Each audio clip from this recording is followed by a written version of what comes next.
স্বাধীনতার 54 বছর পরে গ্রামের কাঁচা রাস্তা ডাক্তারি আমি যদি আপনার আমানতের ভোটে নির্বাচিত হই, তাহলে সরকারের থেকে যে আমানত টাকাটা আইব বা উন্নয়ন আইব, এগুলো আমি যথাযথভাবে আপনারা বাস্তবায়ন করার চেষ্টা করবো ইনশাআল্লাহ।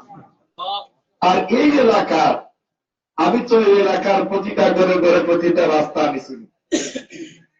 গ্রামের দেখা যায় 54 বছর পরে আজকে ইমাম বাজার হোক, অফিস বাজার হোক, বিভিন্ন গ্রামের খাসা রাস্তা এখন এত স্বাধীনতার 54 বছর পরে গ্রামের খাসা রাস্তা ডাক্তারি একজন এমপি সাহেবে কোটি কোটি টাকা 5 বছর পায়, হাজারের উপরে তার মাধ্যমে আয়। এখন যদি ইনর 80% খাওয়াব হয়, আমার গ্রামের কৃষকের আর কোন সমস্যা তারপরে গ্রামের বিচার চলতে সমস্যা তারপরে আমার গ্রামের মা বোনের চলতে সমস্যা তারপরে আমার গ্রামের বিধবা মা বোন চলতে সমস্যা তারপরে কোন সমস্যা তারপর নাই। প্রত্যেকটা রাস্তা যদি ইচ্ছা হয় আমানতের সাথে যদি গ্রামের রাস্তা করা হয় তাহলে ফিস সরিয়ে দেওয়া যাইব সম্ভব। আজকে দেখা যায় এখন জেলা গরিব আছেন তারা দিন কিবল নাই, আমরা যারা ধনী আছি আমরা আনিয়ে আর কিন্তু সরকার থেকে কিন্তু তাই 30,000 দিলে ধনী বলি যায় গিয়া আওটা একটা জ্ঞানত আমানত ভোট লইয়া গিয়া জ্ঞানতি করবা কাল কিয়ামতের ময়দানে আল্লাহর আদালতে গিয়া দাঁড়াইতে।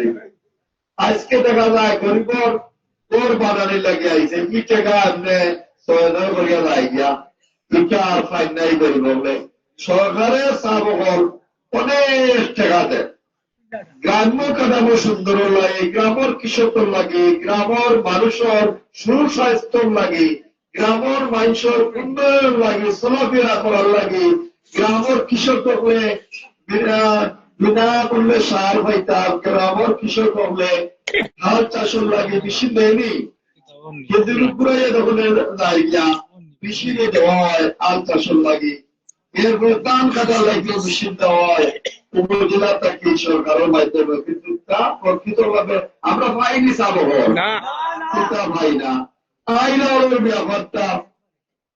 আমি যদি নির্বাচিত হই ইনশাআল্লাহ দেখের গাছ দখল করিয়া দুর্দখল করিয়া নিতে পারতাম না, আর কেউ স্বেচ্ছা দেশে তার কাজে কথা কিন্তু দূরে চাইলে দেখে মাঝখানে হারাইতা ইতা সম্ভব হতো না। ইনশাআল্লাহ আমি চেষ্টা করব। বিভিন্ন খাল হল আমরা বলি গেছে চাবহল এই যে কুটালি একটা আইছে আর এখন মাসে মাছ পাই না, কারণ খাল যখন পানি দ্রুত যাইব আর তখন মাছ যাই উঠে না ওগুলো পিছিয়ে পারব। হ্যাঁ বৈশাখী ডাক দিলে আর দেখিলে মাছ উঠে, তা আমরা খাল হল কোনো নাই মাছ হল পাইটা মাইছে এর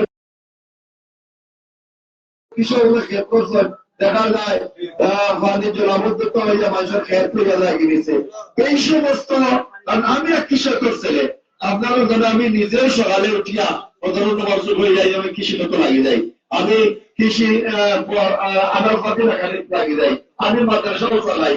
আমার তো আপনারা কষ্ট আমার জানা আছে জানি, আমি তো অফিস থেকে থাকি না, আমি তো 7-8 বিল্ডিং আমার চলাফেরা আমার খাওয়া দাওয়া আমার আনাগুনা আপনারা লোকে, এখন আপনারা কষ্ট এটা আমি ব্যক্ত করে যাবো ইনশাআল্লাহ আপনারা এগুলো বাস্তবায়নের চেষ্টা করবো।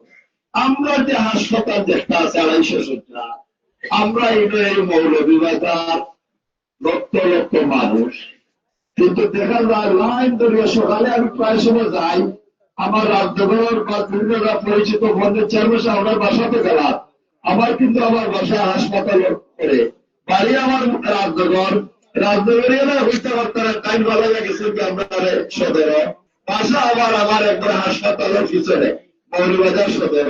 তো আমি অনেকে ফোন দেই রাত 1টা-2টায় সাউনা হাসপাতালে যা দেখিতে রায়তাম যেতে পারি না, দূর থেকে সকালে যাই লাইন পাইছে, যেমন লাইন করিয়া টেবলে 2টা বাইরা আর পরীক্ষা এখন আরো ভালো সরকারের তো ভাই গরিবর লাগে সুচিকিৎসার লাগিয়ে গরিবর লাগে রক্ত পরীক্ষার লাগে মেশিন দিতে, এক্সরে লাগে মেশিন দিতে, পর্যাপ্ত পরিমাণ ঔষধ দিতে, ডাক্তার সাহেব হল আসেন কিন্তু এই যে ডাক্তার হল আসলে এই ডাক্তার দ্বারা সম্ভব হয় না, তারা আসলে চেষ্টা হয়।